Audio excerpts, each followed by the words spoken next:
Joe acquires what he thinks is a Southern accent. Trans people apparently don't have driver's licenses, and a young barista is triggered by having to work a full day. A new November-sized grouping of losers is ahead. Then I'm joined by country music star John Rich and the one and only Kellyanne. Yes, that Kellyanne Conway. Hot damn, boy. The show starts now.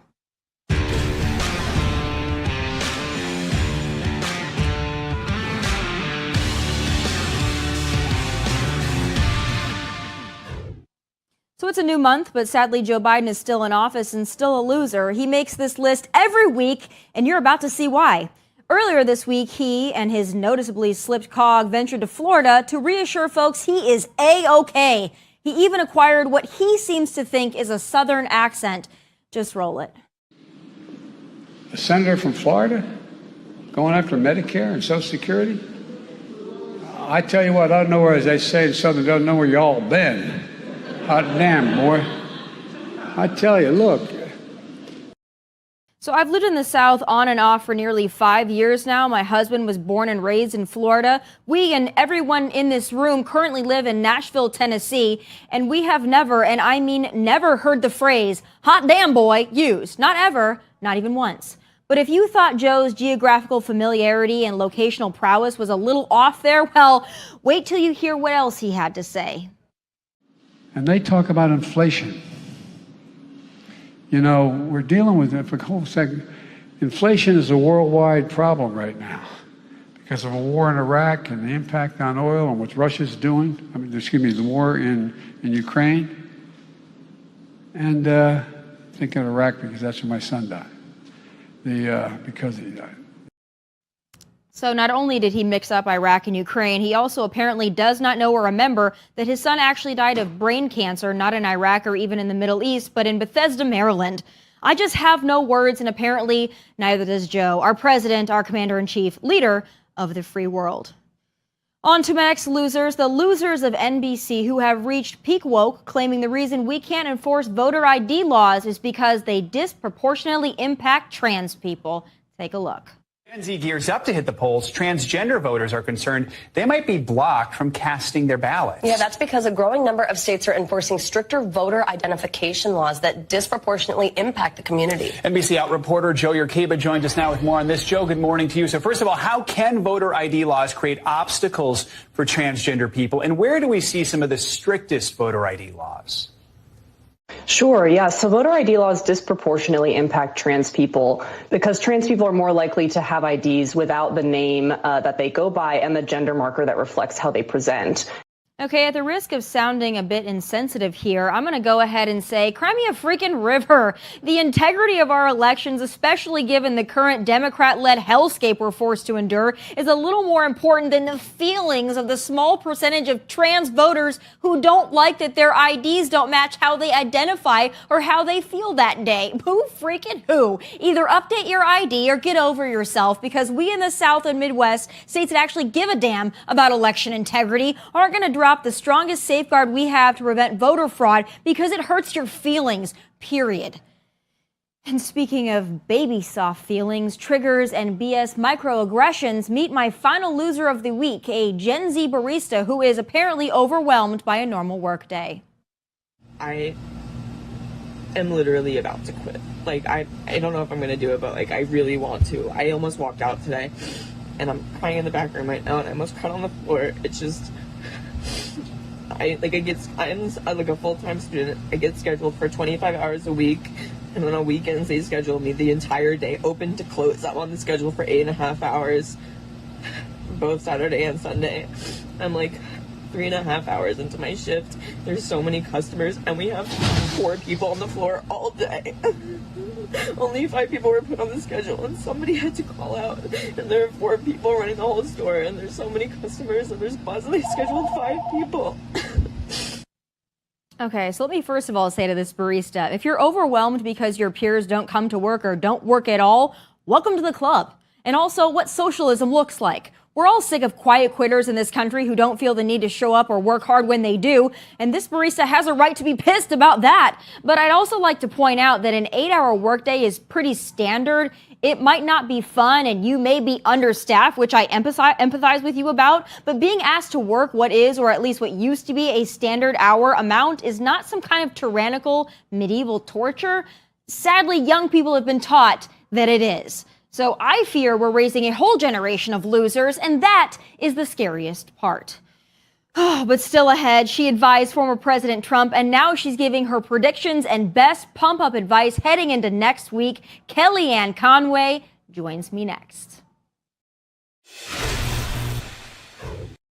We are 5 days away from what many of us are hoping will be a day of reckoning. Republicans are vying to not only take back control of Congress, but also make big gains at the state and local level. And by the looks of the latest polls, we may just do it. For the first time since July, 538 polling indicates Republicans have over a 50% chance of Senate takeover, but with even just days to go, anything can happen. Joining me now with some of her predictions and expert advice is the one and only former counselor to President Donald J. Trump and author of Here's the Deal, Kellyanne Conway.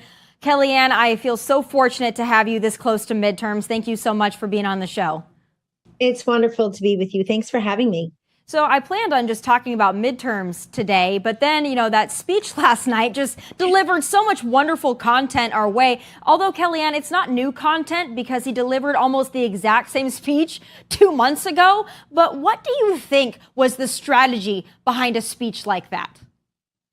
To me, there's no strategy behind the Biden-Harris White House or their speeches or their issue set, because it never matches up with what Americans are telling all pollsters are most important to them, Tomi. It's been so clear. It's rising costs, rising crime, the hangover from our lost learning and our terrible declining test scores and what we've done to our kids emotionally and mentally from all these lockdowns for too long. It's a little bit of abortion. It's a lot of security and affordability, physical security, financial security, border security, national security, and of course, economic security. And so I don't understand a White House, a bully pulpit, a president himself, who cannot just look at what the public is saying and reflect it back to them, make them feel confident that you hear them and that you're there to solve their problems. Instead, Joe Biden, again, ventured out a couple of miles from home, just a few miles from the White House in Washington, in a non-swing state area, and delivered a speech about a topic that's not top of mind to people. The threat of democracy on the ballot. Democracy is always on the ballot because the ballot is democracy, one person, one vote enshrined in our Constitution. But democracy belongs to all of us. We are a constitutional republic. The right to vote, feeling good about that vote, belongs to each of us. It does not belong to the Democratic Party or Joe Biden or their allies in the media. But it's also just completely tone deaf, and a parallel universe to what people are saying keeps them up at night. So I'm really struck by what Joe Biden didn't say last night. He mentioned inflation 0 times, crime 0 times. He doesn't mention the recession. He doesn't mention school choice and charter schools. He doesn't mention the unfairness of having plumbers and carpenters pay for lawyers and doctors in the student loans. He doesn't mention the unfairness of men and women's sports. He doesn't mention the unfairness of our tax system.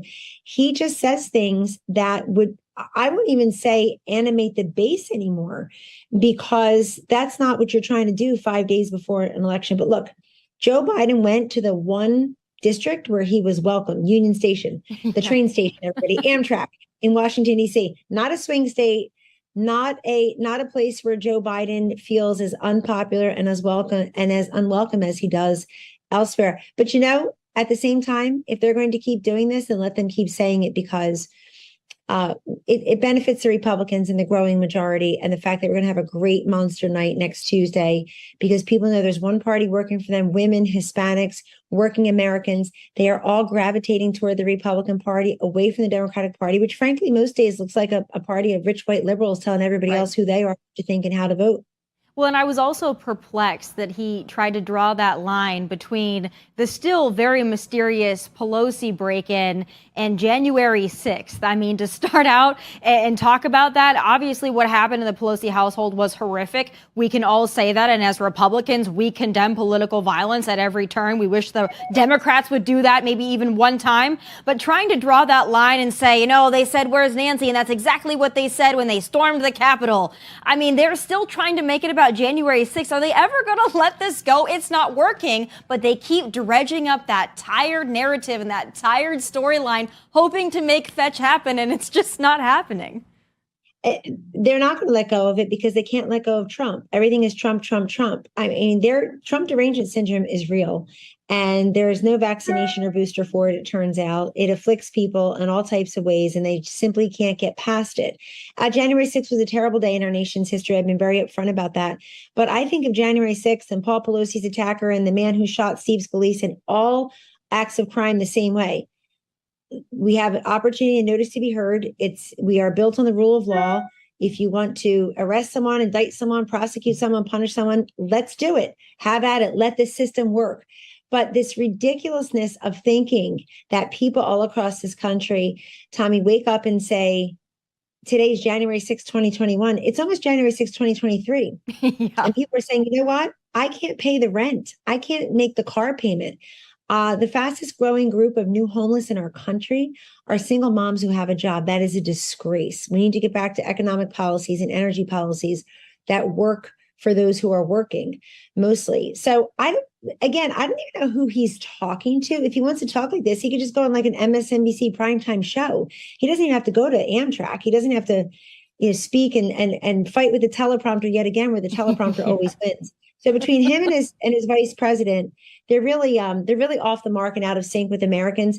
But I have to say, selfishly, I hope he stays. I hope he runs again. I just sent him another shipment. I just sent Joe Biden another shipment of fresh fruit and vitamins because, I'm really afraid of the vice president ever becoming president. No, I think we all share in that. I mean, it's two catastrophes for the price of one, really. I want to get to some of the hot races that the country is looking at with anticipation. And I want to start with Arizona, because that's a very interesting state. It's not often that a gubernatorial race gets so much national attention, but this race with Kari Lake, the media cannot stand her. And I think it's largely because, like Donald Trump, she turns it back on them. She turns it back on her opponents. She starts going on the offense instead of always just on the defense. But what do you think about Kari Lake and the caricature the media has tried to paint her with?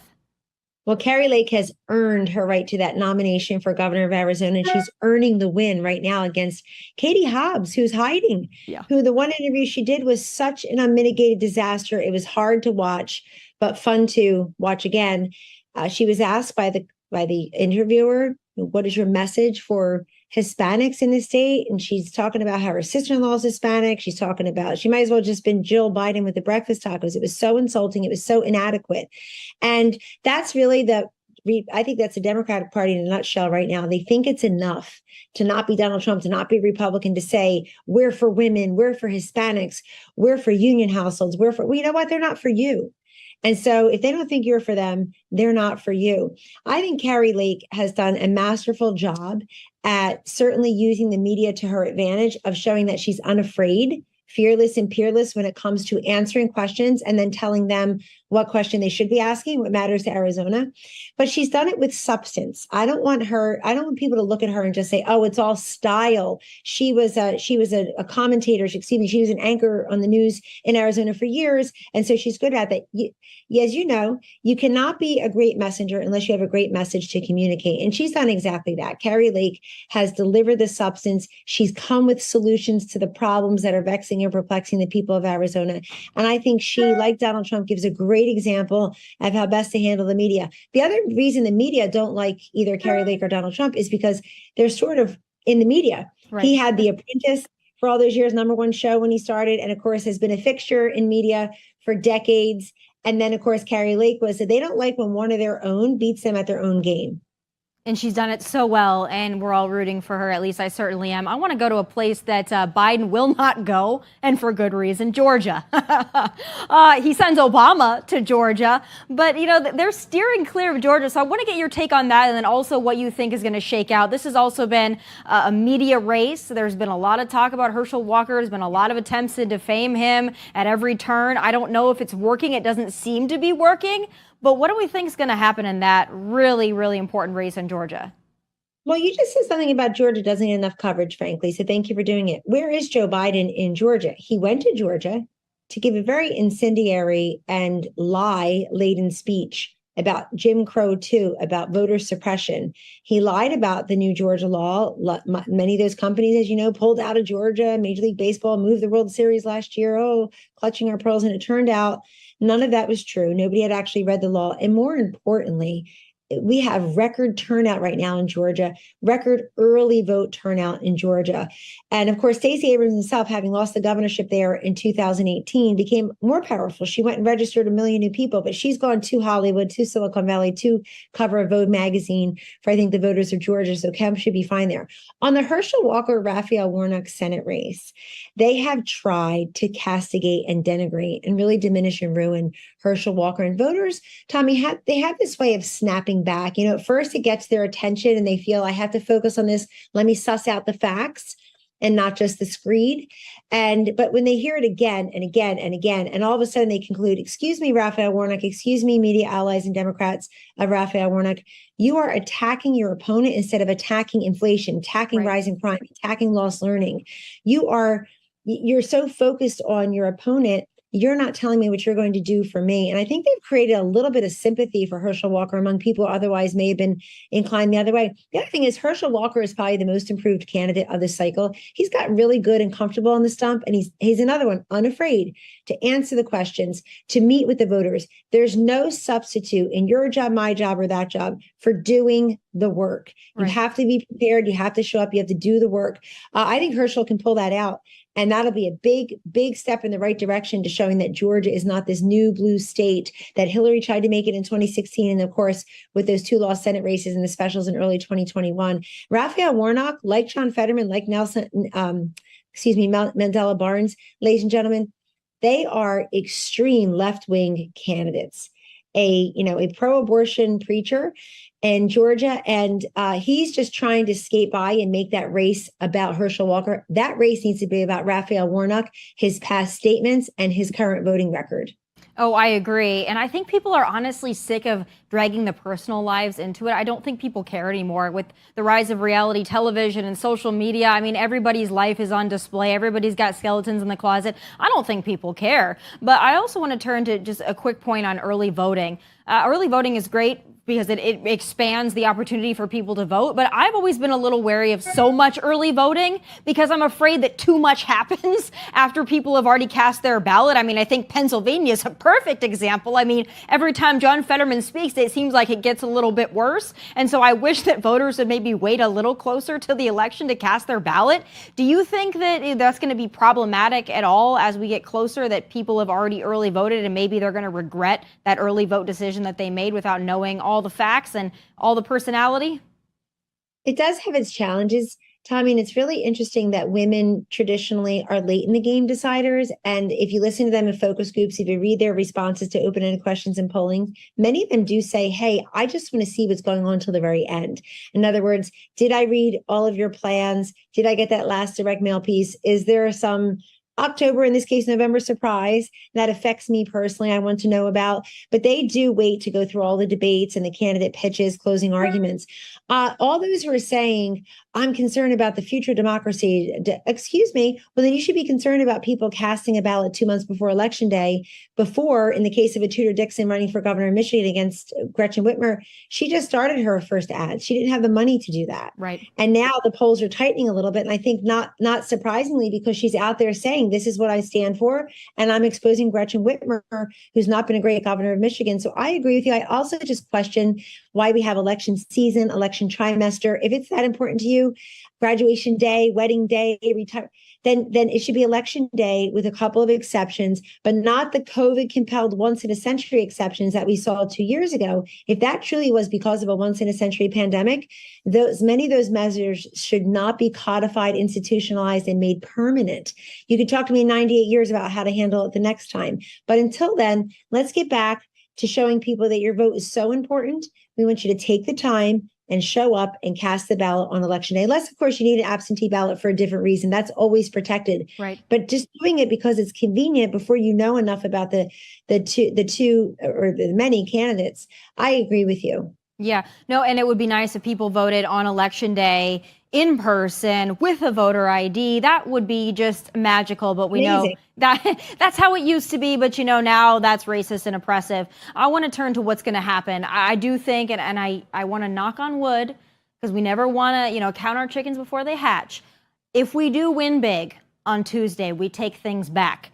How much is that going to do for not only our party, but for America? Are we going to be able to stop the things that this Biden administration is doing to our country? Is it going to make an impact on our daily lives even before we get to the really important election in 24? Yes, Tommy, help is really on the way. People literally feel they literally cannot afford another day of Joe Biden, the Democrats' policies. And I think Kevin McCarthy and the Republicans are going to have a governing majority, not just a bragging majority. Like, look, we're in the majority now. We get the chairmanships, we get the gavel back, we're going to investigate. They're going to have a governing majority that's going to allow them to do something they must do, which is put that legislation forward really quickly and put it on Joe Biden's desk. And whether he signs it, that tells you all you need to know. Joe Biden needs to decide if he's going to have a Bill Clinton welfare reform moment or a Barack Obama after the 63 seat loss shellacking, his words in 2010 moment, where Obama, he played ball a little bit with the Republicans, but he mostly just pulled back on that wildly left of center agenda. He didn't try that again on his way to reelection. So I believe we're going to start passing common sense, conservative pieces of legislation, put it on Biden's desk and challenge him to face the music and face the voters that this is not the way to do things. Also, there are just some things that you can do when you control committees, when you have the committee staffs, or just things you can do to right the ship. I mean, look at what Biden's done. The most expensive executive order in United States history is his student loan forgiveness program. So I think there are investigations, there are measures that the new House can take, even short of waiting on the president, that will let people have confidence in their competence and see that things are actually happening quickly. Look, I also think to not have Speaker Pelosi there yelling every Thursday and denigrating half of the country is going to be a big boon. I think that the Republicans who will be in charge in leadership positions, they're conservatives, and they will stand up and say, here are the solutions. We heard you, and we're here for all Americans. Looking forward, I also want to go to two things, my last two questions for you. One, Republicans take over. You mentioned investigations. Are we ever going to have a legitimate investigation into two people that I think really need to be investigated? One, Hunter Biden, and two, Dr. Anthony Fauci. Do you think that that's probable if Republicans take over? Are those two finally going to have to face the music?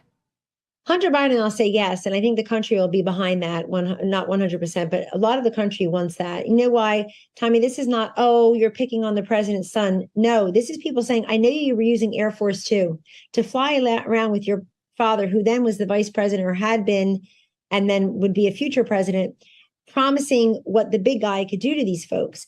And to countries like Ukraine and China, does that sound familiar to anyone? Are those countries in the news at all, folks? And so people are going to want to know answers. I think it's less about the embarrassing things we see about him and his life on video, and more about trading your father's position or promises in the future for money. We know Joe Biden has no energy, but Hunter Biden had no energy experience before he got that seat in Burisma. So we have a right to know. As for Dr. Fauci, it does sound like people like Senator Rand Paul and maybe some in the House do have an interest in knowing the fullness of what was known by the United States government and when, what could have been avoided, because they always say if it's a once in a century pandemic or it's a big one and we're still fighting it, people are still dying from COVID, Joe Biden could not shut down the virus, et cetera, as he promised. We need to know where the failings and the gaps were, how our money was spent, what worked and what did not work. And everybody should welcome questions like that, so that we all have transparency and visibility. And I think if you're Dr. Fauci and you were so public facing, so ubiquitous, couldn't get enough out of every TV show that invited you to speak and speak and speak, answer every question, you got to answer these questions as well.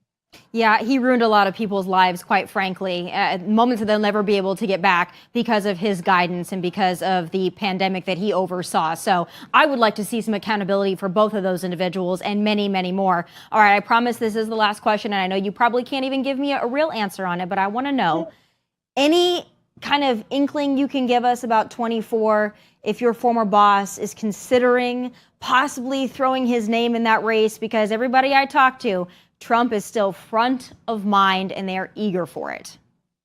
Well, it's true, Tommy. And I think if you're a betting woman, you bet on Donald Trump running. And if he runs, That's his choice, of course, but he'd love to, and I'm in touch with him. And he would love to, Donald Trump would love to be president again for a couple simple reasons. One is he shares the sadness and frustration of most of this country with what's happened to our country and these great Trump-Pence policies that have totally unraveled in such a short amount of time. And number two, he knows he's the guy who did all these great accomplishments. We need somebody who, really going to challenge the establishment, not worry about you can't do it this way or that won't work or there aren't the votes. Like, you need someone in there who's decisive and resolute to get things done. So he wants to have that binary cage match rematch against Joe Biden. It's not a clash of personalities. It's a clash of policy and policy. What's your life? What were your gas prices, your grocery prices, your regulatory burdens, your taxes? Where were the kids? What was going on with energy policy under Trump versus Biden? When I say where are the kids in school, et cetera. And so that's an easy one. And the other reason that Donald Trump wants to run for president again is he has unfinished business. He had a whole second term agenda planned. It's that much more important now than ever to implement it, because we're going to have to go backwards and backfill some of the things that have been stripped, I think, out of spite more than ideology. I'd love to say that Joe Biden's really turned into an ideological warrior. He just seems to govern on spite, and spite isn't a way to run this great country. It sounds like Donald Trump agrees with a majority of Democrats who don't want Joe Biden again in 2024. So, but if Donald Trump runs, it kind of freezes the Republican field. There will be some who run against him. There will be some who run against him to be a spoiler and throw the race to a Democrat with less than 50% of the vote, which would really be a shame. But I think it really scrambles the Democratic side. Donald Trump has a better chance of being the Republican nominee for president than Joe Biden does to be the Democratic nominee for president. And you know what? That is music to so many people's ears. They are just sitting, waiting, hoping for that announcement. And we're hoping to see you back, not only in our TV screens, but back in that White House doing your thing, because you are sorely missed. I will tell you that. Thank you so much for spending so much time with us, and all eyes on next Tuesday. We really appreciate you giving us your insight. Thank you. It was such a pleasure. Take care. Thank you, Kellyanne. All right, up next, he is a country music star, but he's about as far from woke as they come. The one and only John Rich joins me next to discuss it all. Next week is a big one. 2022 midterms and the CMA Awards hit Nashville, and I want my next guest take on both. Joining me now is country music legend John Rich. We're going to get into the CMAs because there's some country music feuds that I'm pretty excited about. But first, I got to get your You're excited take. about people fighting? That's such a shock. Yeah, I know, fighting, but finally one side is standing up. So we're going to get to that. But first, I want to talk about that speech last night. I just had Kellyanne Conway on. We talked about it. But again, the double down on the MAGA Republicans being the biggest threat to this country. I asked Kellyanne, and I want to ask you, what do you think the strategy was behind that this close to midterms? Not a list of accomplishments, not here's all we've done, just January 6th and Paul Pelosi. Okay, well, let's think about what's getting ready to happen on November 8th. I mean, they're about to get absolutely steamrolled, and they know it. So to give a speech like that, yeah, you ask yourself, what's the point in this speech? What are you trying to prepare people for here? Right. It sounds like to me that, the left loves chaos. They love chaos. They love people being really upset as much as they can get them out into the streets. They want to get them out into the streets. I'm not really worried about November 8th. I'm worried about the 9th, 10th, 11th, and 12th, and what it's going to look like after that. I think he is stirring that pot so hard. It's interesting though, the real conservatives, like guys like me, girls like you, you're not going to see me out in the street. No. There's nothing you can do to get me out in the street. Now, if you come in my yard, you come to my door, you try to get in my house, that's a different story. But we're not the ones that go take to the streets. It's almost like they're trying to keep whipping everybody with a stick as hard as they can to get them fired up enough. I think you could arrest Donald Trump and people would not be out in the streets. I really believe that. Right. I just don't think we're going to come to you. You just don't come to us. But I think they want to see some chaos when this is all said and done. Well, they're just not really getting the energy that I think that they thought they were going to have. They thought that the abortion issue was going to really do it for them. It didn't. Well, It faded. Well, I mean, the disasters that they've caused go so far outside of political differences that people have. Everybody has to buy gas. Everybody has to buy food. Everybody has fentanyl in their zip code. Everybody's seeing all these things happen. Everybody watched Afghanistan. Yep. Okay, it doesn't matter if you're Republican or Democrat. That's affecting every single American person. And so that kind of overrides your political differences. When you see the Hispanics down in Texas and throughout the U.S., for that Florida matter, as well, yeah. flipping hard back towards the Republicans, You know who hates illegal immigration more than anybody? Right. Legal immigrants hate it more than anybody. I grew up in a trailer park in Texas called the Tierra Grande Trailer Park. So most of my neighbors were Hispanic people.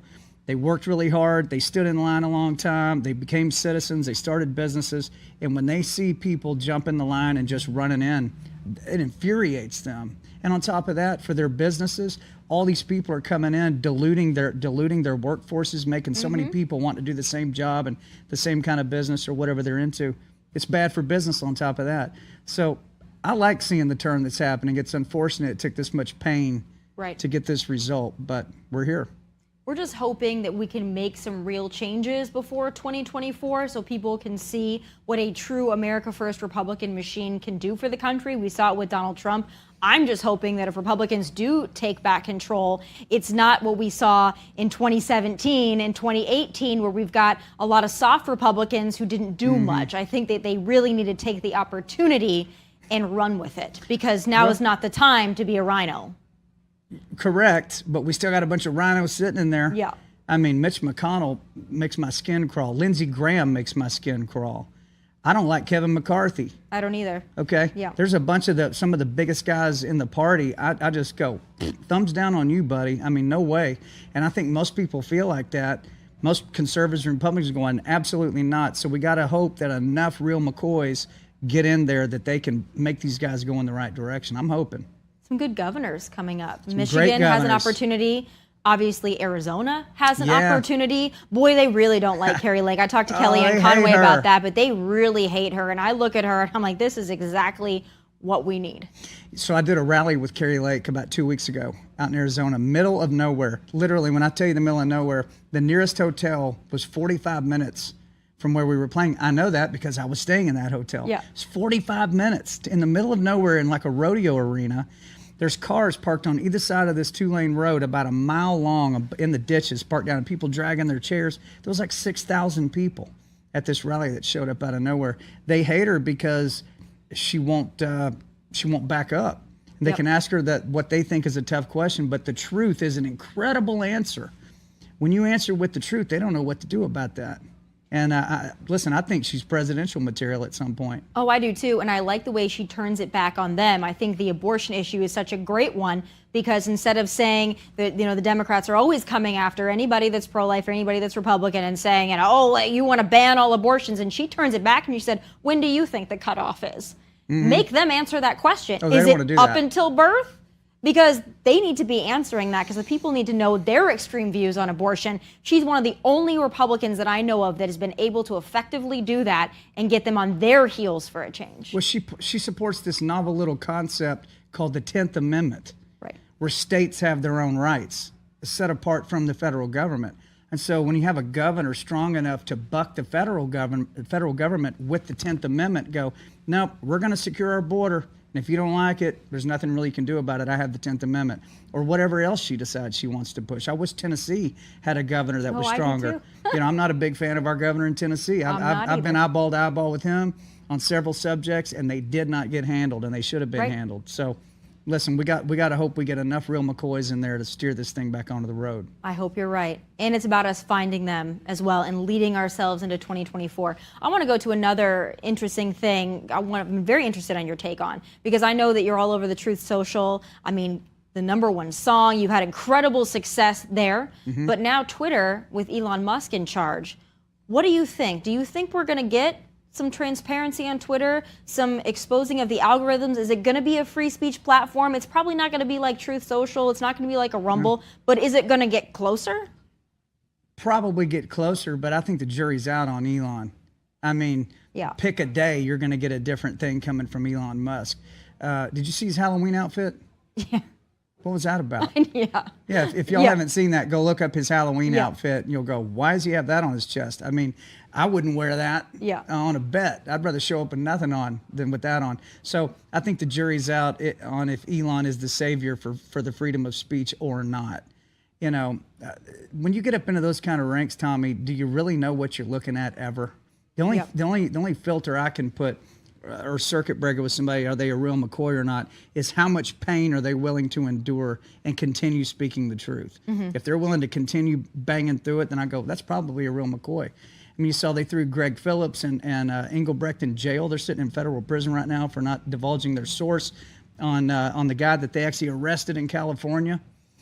I mean, there's some stuff going on that news won't even cover right now, but the people are watching. We're reading, we're finding it, and we're going, wonder why the news isn't covering this. I wonder why somebody's not talking about this subject, but we're watching. Right. And I think that's an important thing in this country. So many unanswered questions, and we hope that we could someday maybe get to the bottom of it. It's unfortunate, though, that big tech has so much control over it. I think COVID's a big area where people are very frustrated that they can't get real answers on vaccines and this, that, and the other. Pandemic amnesty. Yeah. That's now a new they want hashtag. amnesty. That's a new hashtag this week. Pandemic amnesty. But you know, John, they still want us to get all these boosters, which is weird to me. If you want to ask for forgiveness, I'm all for that. Have some humble pie and some humility about what you did to this country. But then don't sit there and say, get booster 6, get booster 7, knowing that there are vaccine side effects, knowing that the vaccine is next to worthless for most people. Here's a poll somebody should run. Poll only unvaccinated people. And the question is, do you regret not getting the vax? Yeah. Run that poll one time and see what it comes back at.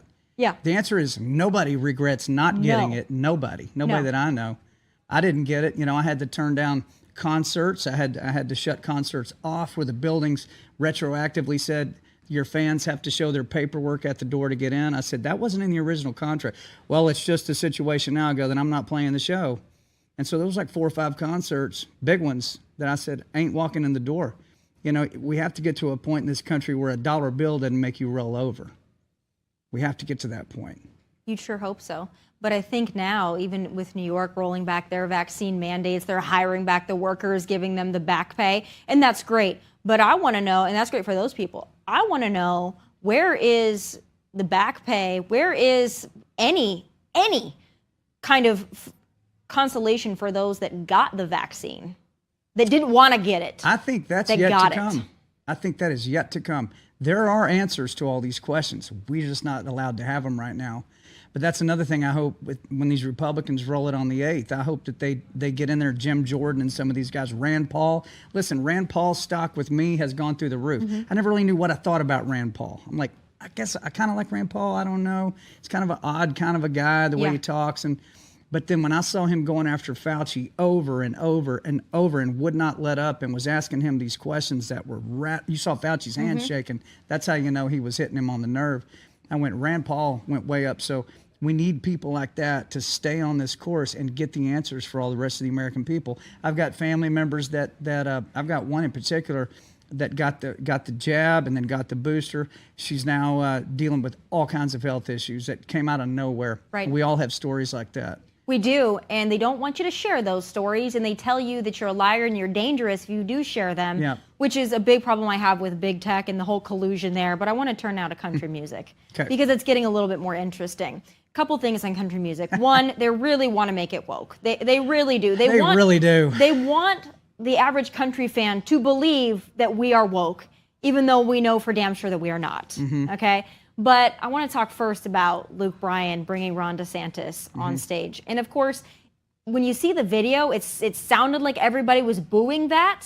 But I'm not so sure because Ron DeSantis is doing very well in Florida. Floridians love Ron DeSantis. And country music fans are conservative at heart and in nature.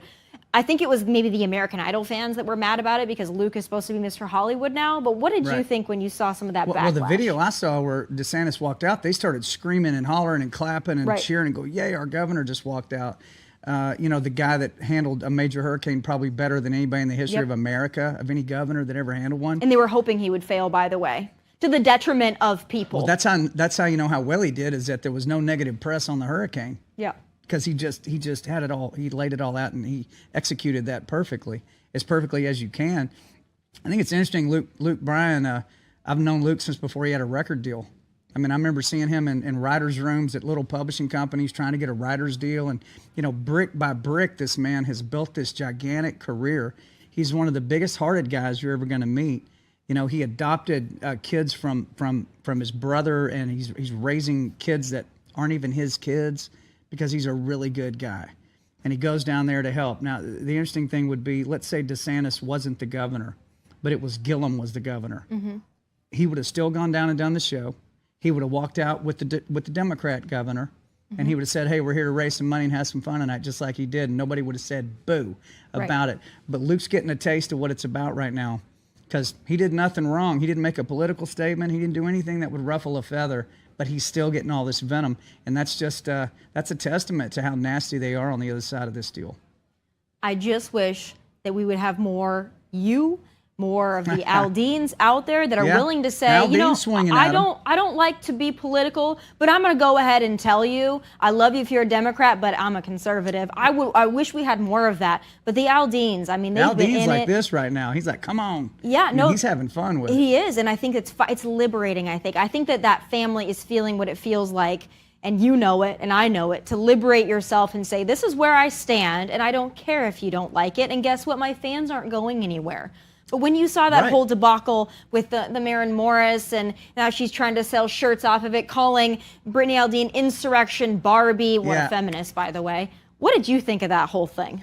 I'm so happy to see these conversations break out into the open, because the country music industry as a whole, not all of them, but the vast majority of them that control all the big record label companies, publishing companies, and radio, are wild-eyed liberals. They're as liberal, maybe more so than most of Hollywood people you're going to see. And the fans don't know that. So you've got 80 million country music fans sitting out here listening to their country radio station every day. Terrestrial radio is still king in country music. But on the other side of that radio dial sits people that absolutely hate everything about you, including a bunch of the artists. But they don't say that. They just walk out and they placate the audience, and then they go backstage and go, what a bunch of deplorables. And then they drink their wine with their pinky up and make fun of you and drive down the road and get another check. I mean, that's what a lot of them are doing, a bunch of them. A bunch of them fired band members, bus drivers, tour managers they'd had for 15, 20 years because they wouldn't get the jab. I'm talking names that are selling stadiums right now, that level of artists. And so the fans are now starting to get a little glimpse into, oh, wow, that's who's been singing to me this whole time. Yeah, you ought to come to Music Row and meet who's running your little local record label one time. You'd really be shocked. When I finally saw that completely take a grip on country music, that's when I had to step out of it. I said, listen, there ain't nothing in the world worth it for me to go down and kiss the boots of these people. It ain't happening. And if that's what I got to do to get my music out, then I just won't put any music out. But I figured out other ways to get my music out and still compete at the highest level. And I'm having a blast. This is the most creative freedom I've ever had in my entire career. That's the liberating part of all of it. I wish people could know what it feels like to be authentically yourself and not go out of your way to offend people. I mean, I think that that's what makes you different. What I hope makes me different is, yes, I'm a conservative, I'm sarcastic, I poke fun, I say, let's go, Brandon. But I don't walk out on the street and wave my MAGA hat in people's faces trying to start a fight. I just am who I am, and I'll tell you what I think. But I like people of all political affiliations. You, by the way. We've come to learn that about you. I'll tell you what I think. We love that about you, I'm so shy. But I'm going to stand up for what I believe in because I believe it, and I feel like if you believe something, you should be proud of it. Otherwise, do you really believe it? I think that there's going to be, maybe after the midterms, I don't know, I think there's going to be a whole crop of people who decide that now's the time, to be honest. I like this phrase, courage is contagious. Right. It really is. I mean, it just takes one or two to go running at the wall, and the rest go, all right, we're going, and they all come running in behind, and I hope we see the same thing. I wrote a song yesterday called I'm Offended. I'm offended that you're offended. Let's all get offended tonight. I'll buy us another beer, and we can sit down right here, and we can scream and yell and cuss and fuss and fight. Because I'm offended, you're offended, they're offended. I'm mocking the entire thing because it's so absurd. How people get so wound up and triggered over things that, I mean, really, that's what you're upset about? So I'm writing country songs right now that just peck it right on the button, man, and I'm having an absolute blast with it. So much content, and we always love listening to it. You're one of the real, like you said, the real McCoys out there willing to say it. And listen, next Tuesday, here's to hoping that we're not wrong. Here's to hoping that we don't get 2020 again, and that we've got something to celebrate on Wednesday. And it's not going to be the CMA Awards, because I'm sure that's going to be woke. And I'm sure that that's going to be every Hollywood star that has nothing to do with country music on that stage. Go look at their ratings. Just go look at the ratings of the last couple of CMA Awards. That'll tell the story. Yeah, it's very bizarre.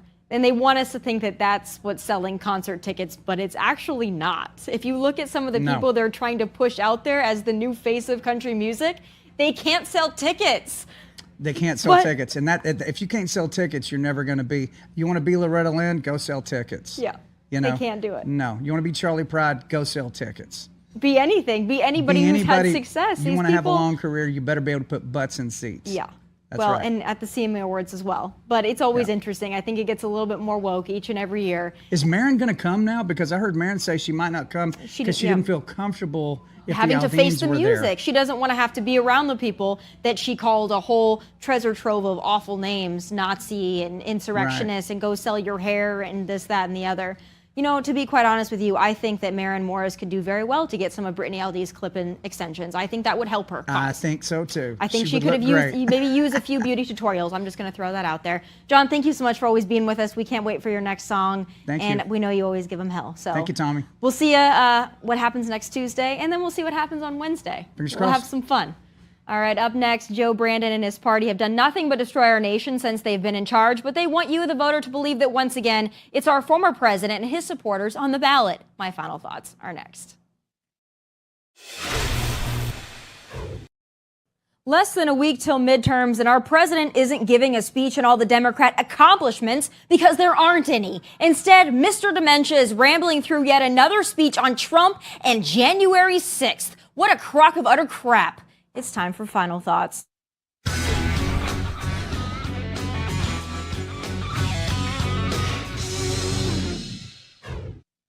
So what do you do when your popularity, the economy, and your party tanks? When inflation sits at a 40-year high, strategic oil reserves at historic lows, the border you're constitutionally required to protect is overrun, your status as commander-in-chief and leader of the free world has our enemies, our real enemies, literally laughing, and your own party's candidates are begging you to stay the hell away from their races? Will you get up and you deliver some cockamamie, tired, overused, moronic drivel like this? I know there's a lot at stake in these midterm elections, from our economy to the safety of our streets to our personal freedoms, the future of health care, Social Security, Medicare. It's all important. But there's something else at stake. Democracy itself. I'm not the only one who sees it. He woke him up. He wanted to tie him up. The assailant ended up using a hammer to smash Paul's skull. Thankfully, by the grace of God, Paul survived. All this happened after the assault, and it just, it's hard to even say. It's hard to even say. After the assailant entered the home asking, "Where's Nancy? Where's Nancy?" Those are the very same words used by the mob when they stormed the United States Capitol on January the 6th. There's an alarming rise in the number of our people in this country condoning political violence or simply remaining silent, because silence is complicity. There's a disturbing rise of voter intimidation. We don't settle our differences in America with a riot, a mob, or a bullet, or a hammer. We settle them peaceably at the ballot box. Is it just me, or is this damn near the same damn speech Darth Brandon fumbled through 2 months ago? A week before midterms, and this still mysterious Pelosi attack and January 6th is all they have? That tells you everything you need to know about what they've done and haven't done for our country. Joe flat out said, don't focus on the policy, his policy of the moment, and instead focus on damn January 6th, which was almost 2 friggin' years ago. It's too desperate and comical to even offend me at this point. I'm not even mad. I'm embarrassed. Not only that he's my president, but worse, there are still my fellow Americans out there dumb enough to still support him. And it's not just Joe, it's the whole lot of them. From the endless lockdowns, forced masking, forced vaxxing, to the defund the police and release the felons movement, to our open border, economic policy that only adds to inflation, the climate extremism that drives up gas prices, and the war in Ukraine that is still costing us billions with nothing to show for it. The Democrat Party has literally effed everything up, everything. And instead of taking any accountability, ownership, or trying to fix the mess they've made, they triple down on MAGA Republicans and the man who's been out of office for 2 years as the biggest problem. If you're still planning to vote Democrat after all that, then God help you. You just might be beyond the point of redemption. Look at what you've put in office. Democrats and whiny never Trumpers, look what you did. You should be hiding under a rock in embarrassment. See you next Tuesday. And those are my final thoughts from Nashville. God bless and take care.